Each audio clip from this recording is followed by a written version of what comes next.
and welcome to Assembly Audible. I'm your host, Jennifer Pierce, multimedia editor with Assembly Magazine, and today we are broadcasting from the 11th annual Assembly Show here in Rosemont, Illinois. Joining me on the podcast today is Jacob Sanchez, who I'm lucky to call a friend now. Yes. Yeah, awesome.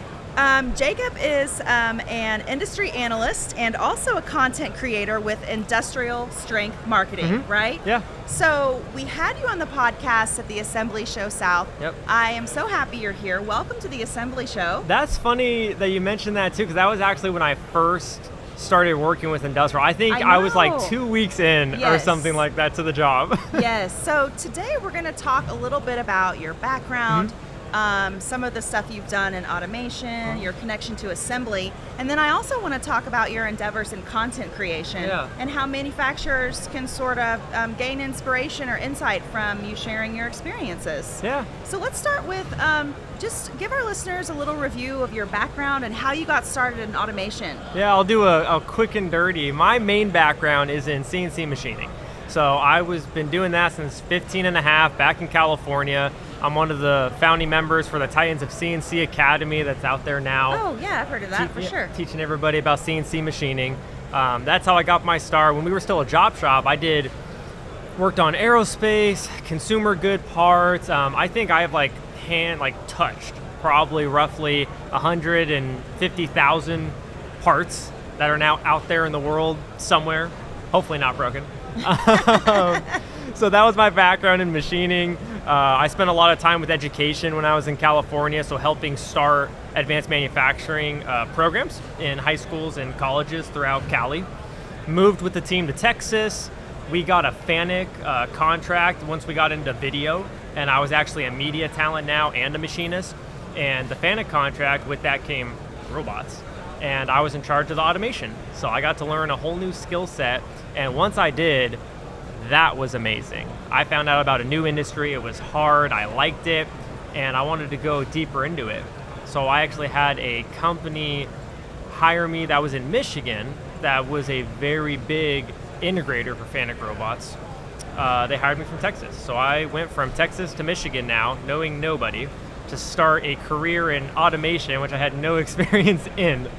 And I went to do that for Edgewater Automation, who actually goes to Assembly Show. They have a very beautiful booth every year. Yes. And almost 3 years, I think it was for 2 years, I was an application engineer there. And they're a custom automation integrator. So they do everything from packaging, pharmaceuticals, assembly. I think those are, when I used to talk about them when I worked there and did some sales, or when I was working at shows trying to do sales, that's what I would always lead with, were those three industries. So they got me my start in automation. But now, and once I left Titans, I started my own content channel on LinkedIn. Okay. So I've been doing that for 2 years now. That's been going amazing. All of that content's made by me, filmed by me. I take pictures, do quotes. I'm just out there. It's all about the people in the industry, though. So it's titled Jacob Sanchez because it's my profile, but you got to really dig for me. Where is he? Because I just post technologies. I post products, people. Letting the world know what the industry is all about, and then helping people in the industry connect with each other to find new solutions. Yeah. And that kind of led me to now working with Industrial Strength Marketing. On the marketing side, they hired me as an industry analyst and a content creator because of all of that collected into one me. They wanted that on their team, so I could help with making customers realize and understand, hey, this team's been around for 20 years. We're in industry. We're at the same shows you are. Look at this guy. He used to quote your products, or he used to use your machines. Makes them a lot more comfortable that just to understand we do know what we do. We've been doing it for a long time, you know? But that's my journey in a nutshell since I was 15 and a half. That's amazing. And before I forget, I want to mention, you have a successful YouTube series or how-to series on YouTube. Where can people find that? So that's on MSC Industrial Supplies YouTube channel. That was awesome. So before I started working with Industrial Studios, our production team, actually hired me to be the host for this series. So before it was a full-time thing, they had me as just a contract worker hosting this series. It started off as 3 episodes for Rebecca Rock. Love you, Rebecca. And then it did so amazing. They were like, Yeah. well, let's do another one. Well, let's do 2 more. And then now, I can't say. That's okay. But that series is doing really well, so it'd be super cool if there's maybe another one for people to follow the channel to look forward to. Yeah. Well, people love how-to videos. Oh my gosh. And it's how-to, but it's also not just here's this product, here's how you use it, here's how much is it. It's not a sales video. We're talking to the people on the shop floors. I'm going into these factories like Mike Rowe from Dirty Jobs, and we're talking shop. We're talking real world problems and solutions. That's the cool thing about it. That is cool. So on the podcast today, I really want to highlight both your sort of technical background, in engineering, automation, and then also what you've been doing more recently in content creation and marketing to maybe inspire some of our listeners, because the majority of our listeners work in assembly plants, they're in management, so they're always looking for new ideas to improve their processes, right? So let's talk a little bit about some of your experience with assembly in the field. I know you've worked on a couple of projects. Do you have any case studies that you'd like to bring up? Yeah, I have one. I can't say the exact company name, but it's for a automotive company that it was actually the first job that I got to go do the factory tour for when I worked at Edgewater. So application engineer, customer comes in, here's the process, here's my product, I want to automate this. The application engineer listens to what they have to say from the sales guy, working really close with your sales guy. And I go to CAD and I start throwing in products and conveyors and designing something that I think may work. I do all the costing, all that stuff. But a lot of times the apps people need to go into the factory to see how they're doing it now, so we can not just replicate it, but also innovate it with robotics, if that makes sense. Because a lot of the time, you keep a lot of the same processes they're already doing, you're just trying to find better ways to do it. Right. So I got to go to a factory, an automotive product supplier, and it was for an assembly that was a 63-piece assembly. I saw the CAD blow out and I was like, this is insane. And they're taking us all through these different stations of sub-assembly. Like every station we went up to, I thought this was the assembly, and it was just another sub-assembly.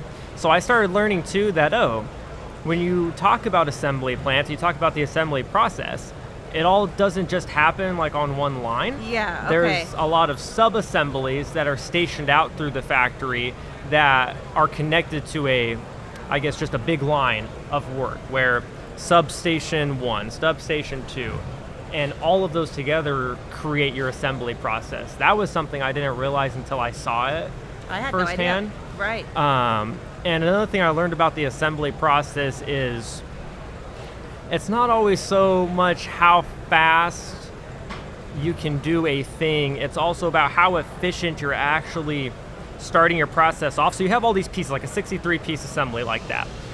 A lot of the automation that came there that was innovative that we worked on was actually just getting them to store their products better to make it easier for automation. So instead of just having this crate, like an inventory kind of, or access to inventory? So at the sub-assemblies, if I have like 5 pieces that this worker's gonna put on this first sub-assembly, they have all these crates and boxes and stuff, but it's just the product thrown in there. Like they're not stacked nice, or they're not in an orientation tube.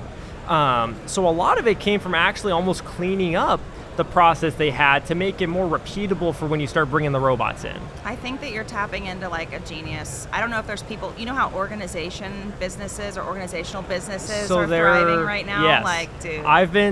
Said dude on air. The more that I've researched it, it is a big thing that people invest or create companies around, is either doing the data side or actually creating smart organizational processes for big factories and stuff. So those were 2 really interesting things I learned getting out to an assembly plant and seeing what really happens. And a lot of issues, like I would have never thought that oil or grime would be an issue when you're like picking up parts and stuff.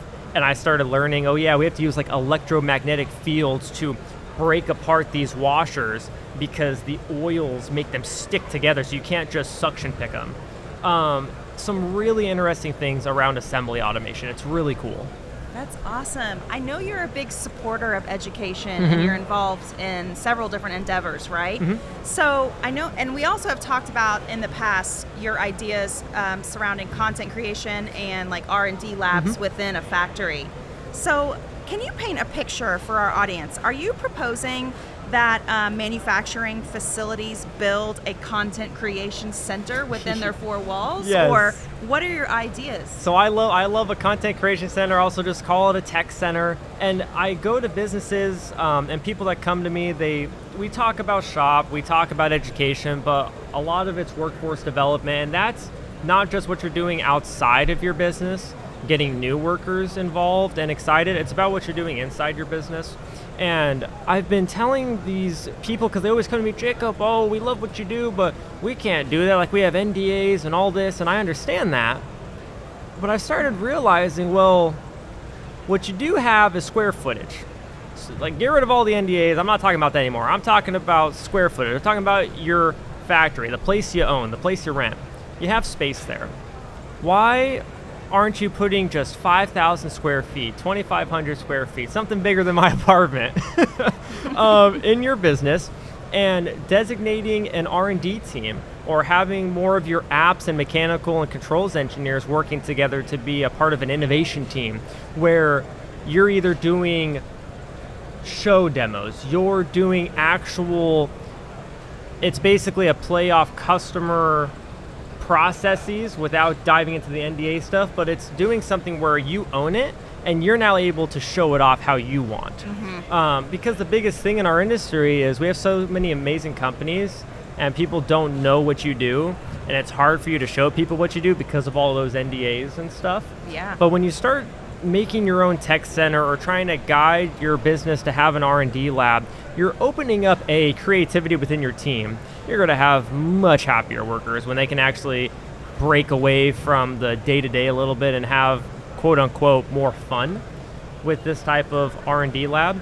And you're also giving something to your customers. If I was a potential customer and I walk into your business I say, what's that over there? Oh, that's something that's our R&D lab. We actually recreate processes, or we try to innovate our own processes to help our customers better. And we get to show kids, we get to show the world, we get to show the industry what it is we do. I would be very impressed. So that's one of the ways that you're sort of connecting your technical background and your experience right now in marketing. Yeah, because that also now is helping you on the marketing side. It's not anymore, oh, we're scrapping for content. Where are we going to get this video? I can't take a photo. It organically, because it's your there. Passion. Yeah, it's there. And once you do something like that, you guys can do videos on it. You can break up educational videos on just a process. Like if you're let's say a screw feeder company, and you want to talk about the intricacies of how your screw head has to be a certain diameter when you're feeding it through a tube, or else it'll tumble. If you have a little R&D lab, go make a little cell for a few weeks, do a video on it, and now you're educating the whole industry about screw feeding, and people are going to come to you as a thought leader. Yeah. So if people listening to this podcast want to get in touch with you, can people work with you? Like, do you do like contract work or consulting or?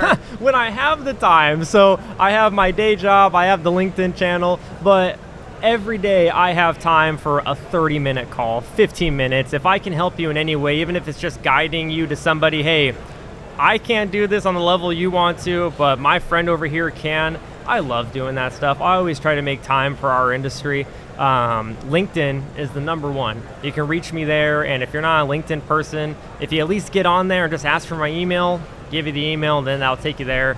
I'm coming out with a website that I'm pretty excited for later this year, and then starting a TikTok soon as well. So a few other contact avenues. You're such an inspiring person to know, and a part of this community, and I enjoy talking with you every time, and you give me lots of ideas, and I love how you are so multidisciplinary. That's really inspiring. And so I thank also you. Quickly admit when I don't know something. Like hey, somebody was asking me the other day, oh, well, like, so you know all this stuff? And I was like, no, I don't. I was like, you've never seen me in front of like a CNC lathe, have you? And they're like, no. And I say it's because I don't know what I'd be talking about. Like, I'm not going to stand in front of a product or a machine without at least some knowledge. You know? Not with this crowd. Yeah. No, that won't get you very You'll get far. found out real quick. I'm a thought leader too.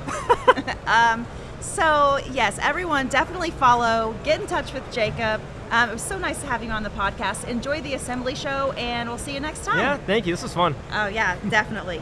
Thank you for tuning in to this episode of Assembly Audible. We invite you to join us for one or both of our shows next year, the Assembly Show South in Nashville and the Assembly Show back in Rosemont in October.